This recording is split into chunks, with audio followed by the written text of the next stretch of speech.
What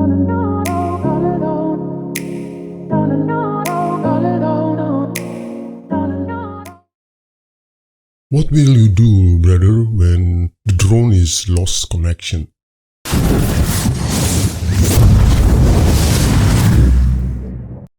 Well, you are talking about the drone frequency, right? This drone is comprised of three model frequency. Number one is a GPS frequency. Number two is a 5.8 gigahertz that will be used by this drone to transmit the video that is captured by this drone's camera.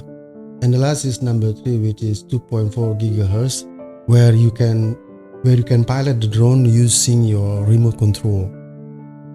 And then what is the most important you need to do prior to fly the drone? Number one is you need to calibrate the drone accurately.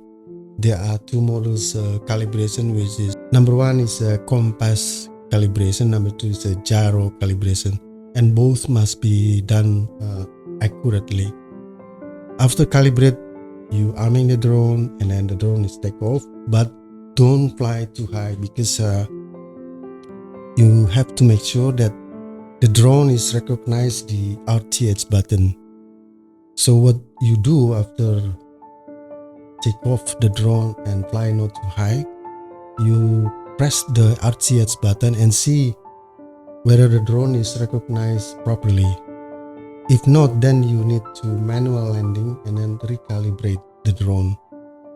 You have to do like that until you make sure that the drone recognize your RTH button. Thank you.